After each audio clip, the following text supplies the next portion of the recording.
Jutro je svježe, vedro je, vjetrić puše krasan, taman za očistit glavu od nepotrebnih stvari, pa je napunit, pa gdje da krenem, gdje da protegnem noge i osvježim misli.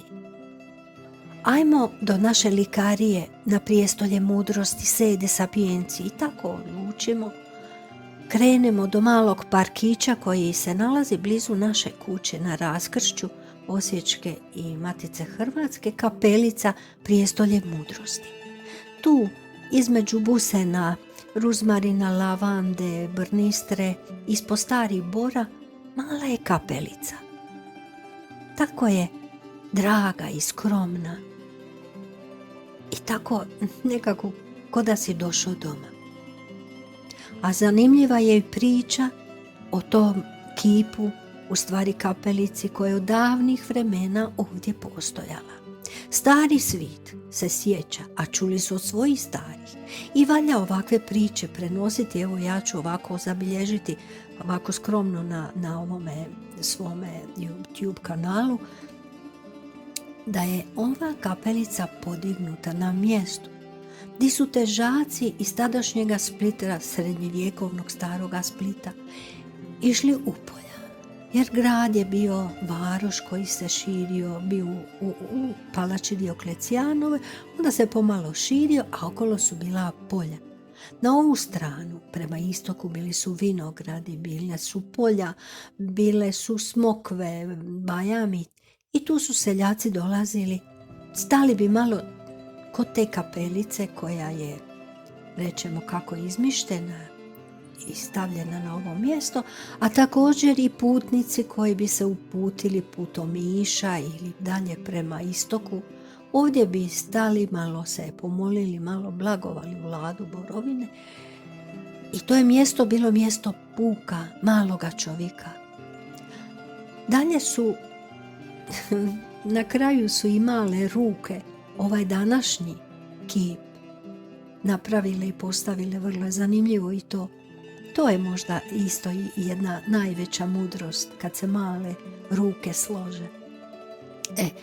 Originalni kip, ovaj, stari ljudi kažu i stari izvori, napravio je kipar Nikola Dente, zvani Cero Mlečić, koji je bio naseljen u Trogiru, i od 13. stoljeća bija je taj kip u Splitskoj stolnoj crkvi.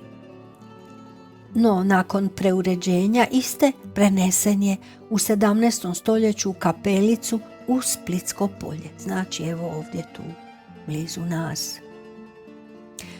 Gospa pred sobom i pred sinom drži knjigu. I smatralo se da je to Sveta Ana sa kćerkom Marijom, jer ovaj motiv je vrlo rijedak. Klesar koji je 933. godine, na primjer, oštećen u Kristovu glavu, smatrajući da je Marijina obnavljao, napravio je glavu djevojčice. I onda se štovao ovaj kip kao kip Svete Ane sa malom Marijom. Međutim, novija istraživanja utvrdila su da je kip u stvari identificira se kao magistra, zapravo Sedes Sapientii ili prijestolje mudrosti, to je Bogorodica sa Isusom. Motiv knjige u naručju Gospe sa sinom vrlo je rijedak, kao što rekosmo. Postoji svega 200-tinjak skulptura u cijeloj Europi, ali u pravilu one su izrezbarene u drvu ili u reljefu. Samo su dva u kamenu, ovaj naš tu u susjedstvu mome i jedna dubrovačka majestras koja je starija 100 godina od ove naše. Jedine su one iznimke napravljene u kamenu.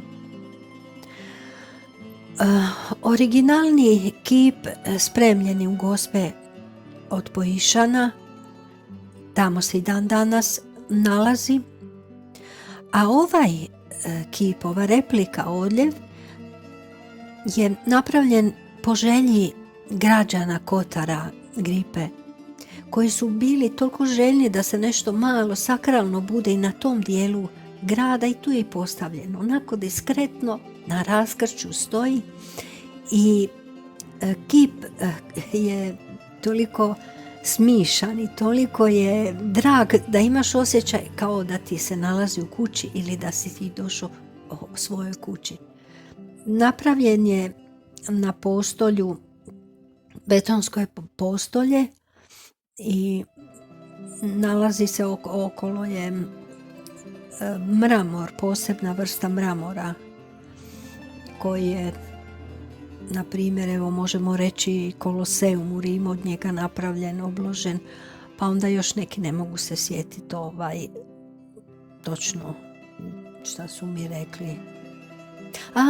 Bazilika srca Isusovog u Parizu obložena je sa tim posebnim jurskim mramorom. Što se tiče gornjeg dijela instalacije, to jest skulptura, ona je na originalan način proizvedena, to jest izvedena.